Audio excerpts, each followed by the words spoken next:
Good afternoon, I'm Bob Mason, I'm a CPA, and I always find it interesting how many people will turn out on a Saturday to hear a CPA talk.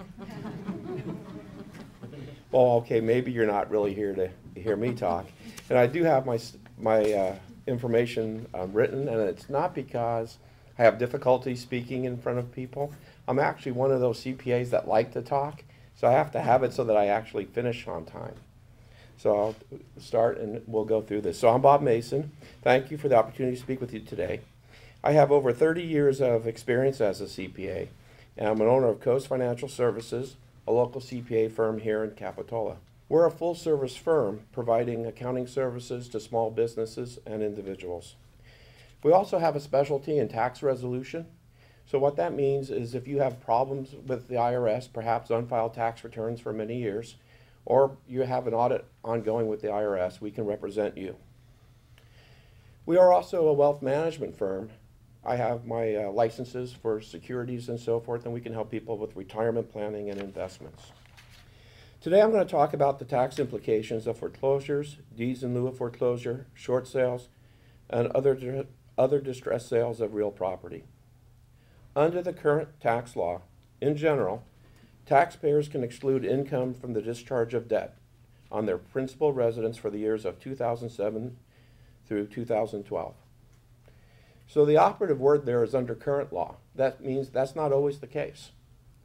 So basically, under tax law, foreclosure and those types of activities can lead to taxable income. And that's usually quite a shock to folks. I've sat with many folks. When we explain this, they're like, oh my goodness, that's a double hammer, isn't it? So it's important that we understand the tax implications.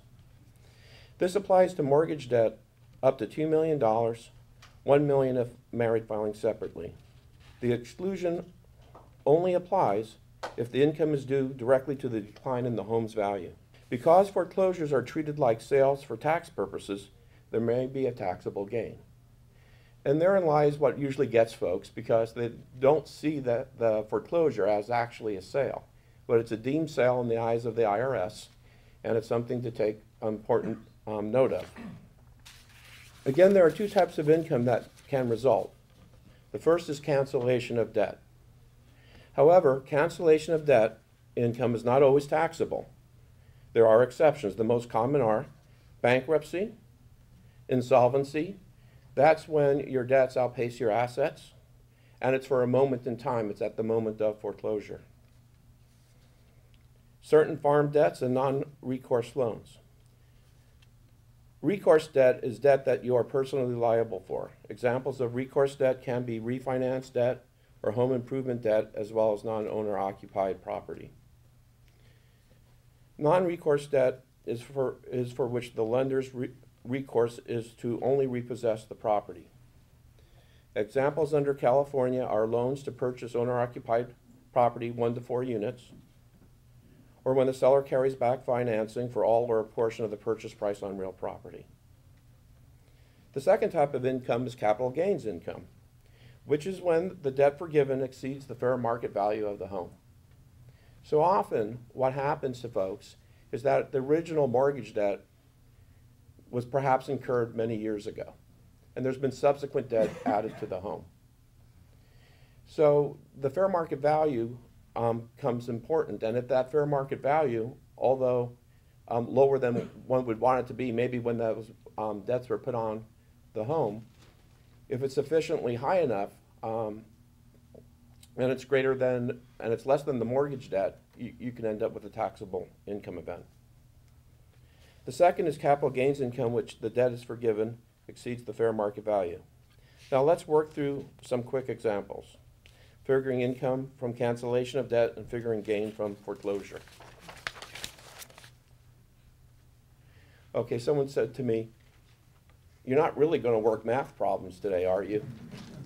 Well, I am a CPA, and so I do have a comfort zone, and I guess I always retreat back to that. But we'll go through this rather quickly.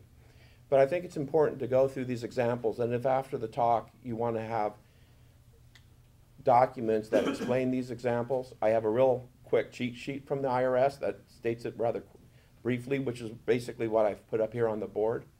Or if you want something more involved, I do have a 24-page document from the IRS that with small print that takes you through the whole calculation. So quickly, a home was bought in August 2005 and lived in until the time of foreclosure in September of 2007. The original purchase price was $170,000. The home is worth $200,000 at foreclosure, and the mortgage debt canceled at foreclosure is $220,000. So step one, figuring the cancellation of debt income. You take the total amount of debt, $220,000, and you subtract from it the fair market value of the property. If less than zero, I guess you get to enter zero, but if there's $20,000, as in this case, left over, then you're going to have cancellation of debt income. The amount on line 3, the $20,000, is taxable unless you meet one of the exceptions. However, if the canceled debt is considered qualified principal residence debt, then there's no taxes during the years of 2007 to 2012. Step 2, figuring the gain from foreclosure. You take the fair market value of the property at foreclosure, $200,000. You calculate your adjusted basis. Now, does anybody in the world know what adjusted basis is except for an accountant? Probably not. Some people do, they're shaking their heads. Realtors, of course, do, and so do mortgage folks. So the adjusted basis is what you've paid for the home, in addition to any substantial improvements that you've done to the home. So that would be your adjusted basis. Now, if it's income property or investment property, the adjusted basis is a bit more complex because you have to take into account your depreciation.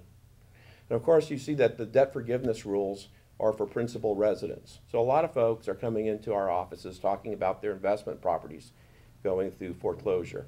The most common exception there, in order to not recognize income, is either bankruptcy or if you're insolvent at the time. So we start with the fair market value of $200,000. We take your basis of $170,000. And if there is money left over, that's your taxable gain.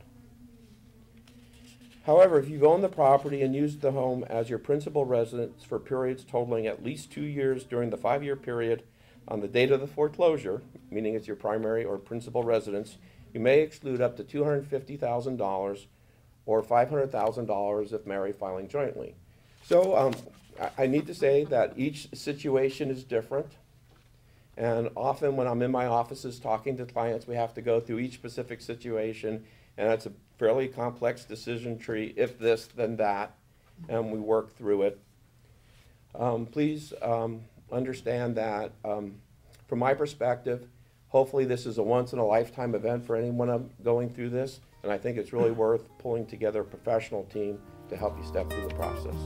Thank you.